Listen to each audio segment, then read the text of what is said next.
দর্শক, এই মুহূর্তে রাজধানী থেকে আজকের জ্বালানি পরিস্থিতি খবর জানবো সহকর্মী রাকিব আল জাবেদের কাছ থেকে। যাচ্ছি তার কাছে।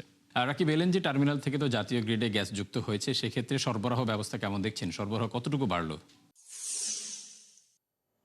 এই মুহূর্তে আমি যে জায়গাটা দাঁড়িয়ে আছি সাউদার্ন গ্যাস স্টেশন তেজগাঁওয়ের, এখানে সাধারণত 150, 180, 200 এই প্রেশারের গ্যাস কিন্তু সাধারণত পাওয়া যায় এবং এর নিচে হলে সাধারণত এরা এখান থেকে গ্যাস যেটা সেটা আসলে প্রোভাইড করেন না। এই মুহূর্তে আমি যে জায়গায় দাঁড়িয়ে আছি সেখানে আমরা দেখতে পেয়েছি একটু আগে 120 থেকে 30 এই জিনিসটার মধ্যে উঠানামা করছে গ্যাসের যে প্রেশার, ফলে গ্যাসের যে চাহিদা সেটা আসলে পুরোপুরি পূরণ হচ্ছে না। এখানকার যে চালকরা রয়েছেন বা এখানকার যারা আসলে গ্যাস কালেক্ট করতে এসেছেন তারা যেটি বলছেন যে সকালে প্রায় 2 থেকে 2.5 ঘন্টা সিরিয়াল দিয়ে অনেকেই এখন পর্যন্ত আসতে পেরেছেন এবং অনেক গাড়ি কিন্তু আসলে গ্যাস না থাকার কারণে বিকল হয়ে গেছে এবং অন্য গাড়ির সহায়তায় কিন্তু তারা আসলে গ্যাস দিতে এসেছেন। সবকিছু মিলিয়ে যে সরবরাহ ব্যবস্থা যেটি সেটি আসলে বাড়লেও সবকিছু মিলিয়ে বলা যায় যে এখনো পর্যন্ত সেটার প্রভাব পুরোপুরি গ্যাস স্টেশনগুলোতে পড়েনি। মাঝে খানিকটা সরবরাহ ব্যবস্থার উন্নতি হলেও আজকে সকালের যে অবস্থা সেটা আমরা দেখেছি যে প্রায় যেই চাহিদা সেটির অর্ধেকের মতো কিন্তু আসলে প্রেশার বা আমাদের যে উৎপাদন সক্ষমতা রয়েছে সেই জায়গাটাতে এতে এসছে।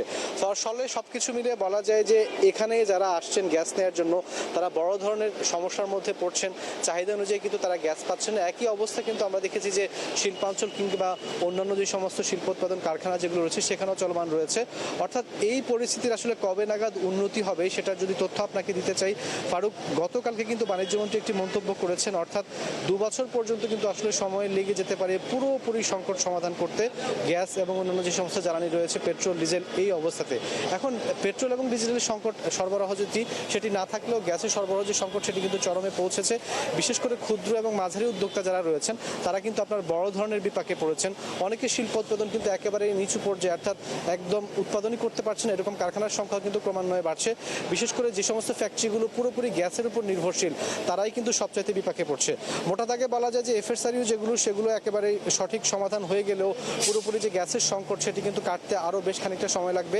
এই জায়গাটাতে এসে বেশ কয়েকজন চালকের সাথে আমাদের কথা হয়েছে, তারা যেমনটা বলছিলেন তারা খুব আশান্বিত ছিলেন। বিশেষ করে যারা এখানে উবার কিংবা পাঠাও চালক যারা রয়েছেন তারা কিন্তু সবচাইতে ঝামেলার মধ্যে দিয়ে পড়ছেন। অর্থাৎ তারা সকালে এসে যেটি রিফিল করছেন দুপুর নাগাদ সেটি কিন্তু আবার শেষ হয়ে যাচ্ছে। অর্থাৎ এমনও অনেকের সাথে আমাদের কথা হয়েছে যারা আসলে 2-3 বার পর্যন্ত কিন্তু রিফিল করছেন। ফলে ফারুক, বলা যায় যে আসলে এই সংকট বাণিজ্য মন্ত্রীর কথা ধরেই বলতে হয় আরও মিনিমাম 2 বছর সময় পর্যন্ত লাগতে পারে পুরোপুরি সংকট কাটতে। ফারুক। রাকিব, আপনাকে অসংখ্য ধন্যবাদ। দর্শক, রাজধানীর তেজগাঁও থেকে জ্বালানি পরিস্থিতি নিয়ে জানাচ্ছিলেন সহকর্মী রাকিব আল জাবেদ।